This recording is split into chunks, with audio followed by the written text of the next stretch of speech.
찬미예수님 자비의 사도들입니다. 이번에는 부활의 라우렌시오 수사님께서 어떤 수녀님에게 쓴 편지 한번 읽어보면서 도대체 하느님 현존이 얼마나 중요하고 어떻게 수련하는 것인지 배워보도록 하겠습니다. 하느님은 무한한 보배를 가지고 계십니다. 존경하는 수녀님, 마침 N을 통해 서신을 전할 기회가 생겼으니 저희 형제들 중 한 사람이 하느님의 현존에서 누리는 놀라운 결과와 지속적인 도움에 대해 갖고 있는 생각들을 알려드리고 싶습니다. 그 형제는 자기 자신을 얘기하는 거예요. 우리 모두 거기에서 유익을 얻을 수 있었으면 합니다. 수도 생활을 시작한 지 40년도 더 된 그의 주된 관심은 항상 하느님 곁에 머물고 하느님께서 싫어하실 만한 것은 생각하지도 말하지도 행하지도 않는 것이었습니다. 그의 동기는 오로지 하느님께 대한 순수한 사랑으로 하느님께서는 무한한 사랑을 받으시기에 합당하시기 때문입니다. 그러니까 이 기도의 동기는 하느님께 대한 순수한 사랑이라는 거예요. 우리가 이 기도를 통해서 하느님과 친밀한 관계가 돼서 높은 단계에 올라서 영적인 세계를 보고 싶다든지 그런 게 아니고 정말 하느님께 대한 하느님의 큰 사랑을 내가 받았고 나도 그런 사랑에 응답하고 싶다는 그런 순수한 사랑이 동기가 되어야 한다, 이런 말씀입니다. 그는 이제 하느님의 현존에 너무나 익숙해져서 매사에 하느님의 도움을 끊임없이 받습니다. 약 30년 전부터 그의 영혼은 흘러넘치는 내적인 기쁨을 감당하지 못해 그것을 억제하고 겉으로 드러나는 것을 막기 위해 외견상으로는 신앙적 행위라기보다 바보짓처럼 보이는 유치한 행동들을 하지 않을 수 없을 정도입니다. 내적인 기쁨을 감당하지 못해서 바보짓을 할 수밖에 없었다는 거예요. 어쩌다가 그가 하느님의 현존에서 조금이라도 벗어날 때면 하느님께서는 즉시 그의 영혼에 임하셔서 그를 일깨워 주시는데, 그러니까 이제는 하느님께서 당신을 보지 않으면 건드리면서 왜 날 보지 않느냐 이렇게 말하신다는 것이죠. 이런 일은 종종 그가 외적인 일에 몰두해 있을 때도 일어납니다. 그러면 그는 이러한 내적인 요청에 신실하게 응답하여 마음으로 하느님을 우러르기도 하고 다정하고 애정 깊은 시선을 바치기도 하고 사랑에서 우러나는 몇 마디 말을 아뢰기도 합니다. 그러니까 이것이 우리가 할 수 있는 방법이라고 생각합니다. 하느님을 우러르기도 하고, 그러니까 이제 흠숭의 경배를 드리기도 하고, 예인을 바라보듯이 다정하고 애정 깊은 시선을 바치기도 하고, 사랑에서 우러나오는 몇 마디 말을 하기도 한다. 우리도 이렇게 할 수 있다는 것이죠. 하느님, 저는 온전히 당신 것이오니 당신 뜻대로 하소서. 그러면 사랑의 하느님께서는 그 애정 어린 말에 기뻐하시며 그의 영혼의 깊은 중심에서 다시금 잠잠해지시는 것처럼 느껴집니다. 이런 일들을 거듭 경험하면서 그는 하느님께서 항상 자신의 영혼 한복판에 거하신다는 것을 너무나 확신하게 되었습니다.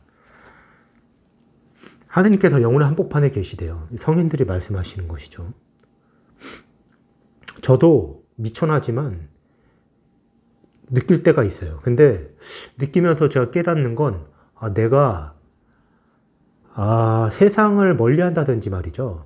왜 성인들이 말하는 세상을 멀리한다든지 금욕을 해야 된다든지 이 지상 것에 애착을 가지면 안 된다든지 이런 것에 대해서 제가 좀 더 잘 이해하게 됐거든요. 나중에 기회가 되면 말씀드릴게요. 근데 저야 초보니까 여러분 아마 더 잘하시는 분들이 많이 있을 겁니다.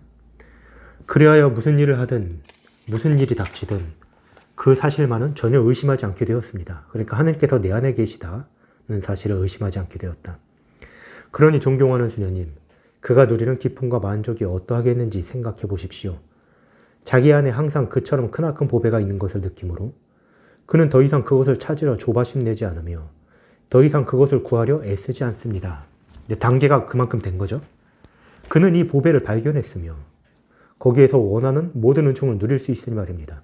예수님께서 성경에 하늘나라는 밭에 묻힌 보물과 같다. 그것을 발견하면 가진 것을 다 팔아 그것을 산다. 이렇게 말씀하셨잖아요. 이분은 그 보물을 발견했다고 말하는 것이죠. 그러니까 가진 것을 다 팔아 산다는 거예요. 그러니까 저희도 마찬가지 아까 말씀드린 게 세상에 어떤 애착을 끊는다든지 이런 것이요. 그걸 팔아서 이걸 사는 것입니다. 그것을 아무것도 팔지 않으면 이것을 살 수가 없어요. 그는 종종 우리가 눈이 멀었음을 탄식하며 너무나 하찮은 것으로 만족하는 우리를 불쌍하다고 외치곤 합니다.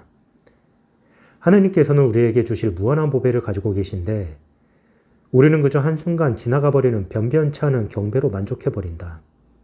이런 식으로 하느님의 손을 묶어버리고 그분의 풍성한 은총의 물줄기를 가로막다니 눈먼 자들이 아닌가. 하지만 하느님께서는 살아있는 믿음으로 열린 영혼을 발견하시기만 하면 끝없는 은총을 부어주신다. 마치 막혀있는 급류가 물길을 찾으면 세차게 흐르는 것과도 같다. 그러니까 하느님께서 원하시는 것은 살아있는 믿음으로 열린 영혼. 이게 무슨 믿음이겠어요? 살아있는 믿음이라는 게.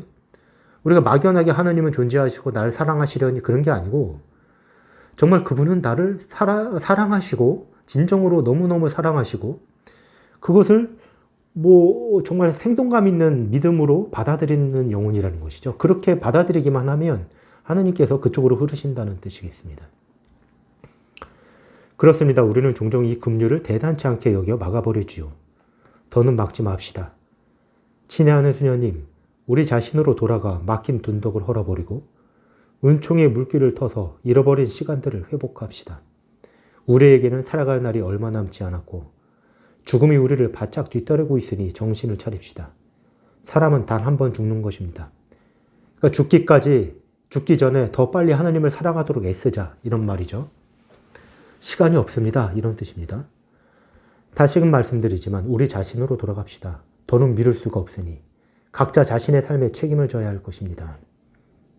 사실 이 지상에서 하느님을 사랑하는 것 말고 더 위대한 것은 없다고 보여집니다. 그죠? 가장 위대하고 가치 있는 것이 하느님을 사랑하는 것이죠. 수녀님은 이미 충분한 준비가 되어 있기에 놀라고 두려워하는 가운데 불려가지 않으리라 믿습니다. 그러니까 갑자기 예수님이 죽지 않을 거다 이렇게 알아들어도 되겠죠. 그 점에서 저는 수녀님을 존경합니다. 하지만 여전히 노력해야 하는 것은 영혼의 삶에서는 전진하지 않으면 곧 후퇴가 되기 때문입니다. 이거 명언이네요. 이건 정말 겪어보지 않은 사람은 말할 수 없는 명언입니다. 영혼의 삶에서는 전진하지 않으면 곧 후퇴가 된다. 끝까지 싸워야 된다는 뜻이죠. 성령의 숨결을 지닌 이들은 잠을 자면서도 앞으로 나가게 되죠. 이것도 겪어본 사람만 할 수 있는 말이죠. 저는 잘 정확하게 이해를 못하겠어요. 성령의 숨결을 지닌 이들은 잠을 자면서도 앞으로 나가게 됩니다.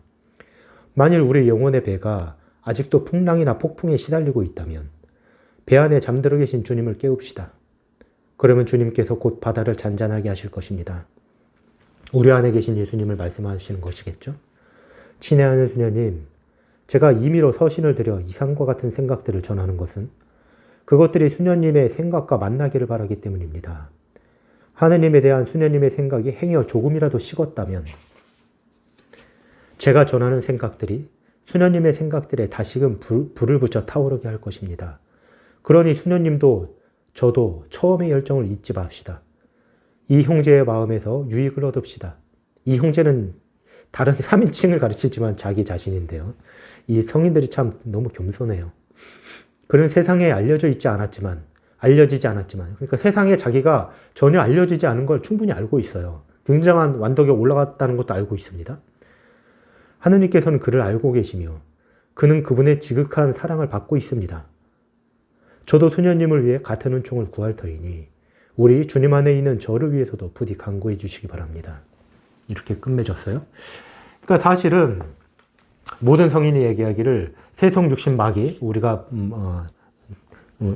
싸워야 할 적이라고 얘기하잖아요. 근데 잘 보면 그냥 나 하나예요. 왜냐하면 마귀는 내가 원하지 않으면 나를 해칠 수 없거든요. 그죠? 마귀는 사실 별거 아니에요. 그렇게 하느님께 온전히 의탁하기만 하면 나한테 그렇게 억지로 큰 죄를 짓게 만들 수 있는 존재가 아니니까요. 세속은 그 자체로는 악은 아니에요. 세속은 그냥 중립이죠. 중요한 건 내가 그 세속을 원하는 갈구하는 마음, 욕망하는 마음, 이 마음 때문에 세속이 나에게 하는 가는 대로 방해가 된다는 것이지 그 자체는 전혀 나쁜 것이 아니죠.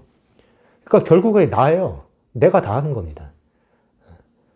그러니까 하느님께 가는 데 있어서 성인들이 말했다시피 육을 끊는다, 육체의 욕망을 끊는다든지 세속에 어떤 애착이 있으면 안 된다 이런 것들이 저도 느끼는 것이 그게 맞는 것 같은 게 다음에 더 깨달으면 더 얘기하겠지만 지금으로서는 제가 하느님을 이렇게 그분을 영접한다든지 그분한테 내가 집중해야 되는데 내 눈에 반짝이는 게 너무 많은 거예요. 하느님도 빛인데 내 주위에 반짝이는 것들이 너무 많아요. 그러니까 영어로 옛날 교원 있잖아요. 빛난다고 다 금이 아니다. 그러니까 오늘도 동방 박사들이 별빛을 따로 하는데 그 수없이 많은 별빛 중에 그 빛이다라고 했던 그 별빛 하나를 보게 되면 다른 별빛은 빛을 잃어야 하는데 우리 눈에는 별빛이 너무 많은 거예요. 그러니까 텔레비전도 나를 꼬시지, 유튜브도 나를 꼬시지, 봐야지, 하느님을 보려면 재미없는 것 같지 그 빛은. 그 다음에 뭐 사람들하고 대화도 하고 싶고 뭐 스포츠도 봐야지, 정치도 관심 가져야지. 뭐 관심 갖는 게 나쁘다는 게 전혀 아니고요. 단지 하느님께로 가는 데 있어서 이 지상에 있어서 애착이라는 것이 어떤 걸 의미하느냐는 거예요. 그거는 참 빛을 가리는 유사 빛인 거예요. 악마는 왜 천사를 가장해서 유혹한다고 그러잖아요. 그거예요. 똑같이. 예. 악마는 빛의 천사를 가장하는 것처럼 다른 유사한 빛을 내뿜는 겁니다. 하나님은 빛으로서 우리에게 다가와셨는데 다른 빛들이 너무 많아요. 나의 정신을 흘리는. 하나님을 내가 마음으로 받아들이려면 이걸 끊어버려야 된다는 겁니다. 이거를 계속 홀려서는 그 빛을 바라볼 수가 없어요. 저는 이런 것을 좀 많이 깨닫거든요. 그래서 내가 원하는 것들이 마음에 애착을 가지는 것들이 있어요. 정말 있더라고요. 그러면 그것 때문에 하느님에 가는 게 방해가 돼요. 뒤에서 잡아 끌고 발걸음에 끈적끈적하게 달라붙어서 못 가게 만들어요. 그러니까 그 성인들이 한 말이 무슨 말인지 이해가 되더라고요. 이 성인도 같은 말씀을 하고 계신 거예요. 보통은. 읽다 보면 아, 내 생각이 틀리지 않았구나 이런 거 느끼고 우리가 하느님께 가는 길에 있어서는 그 길을 갈 수밖에 없구나 이런 생각이 들어요. 책을 읽으면서. 점점 더 깨닫는 것 같고 모르겠어요. 지금 이제 저희가 책 읽는 게 초보니까 더 많이 읽고 더 많이 깨달으면 더 올바른 길로 갈 수 있겠죠. 하느님의 현존 연습 어떻게 하는 것인지 조금 더 배우도록 다음 시간에 뵙도록 할게요.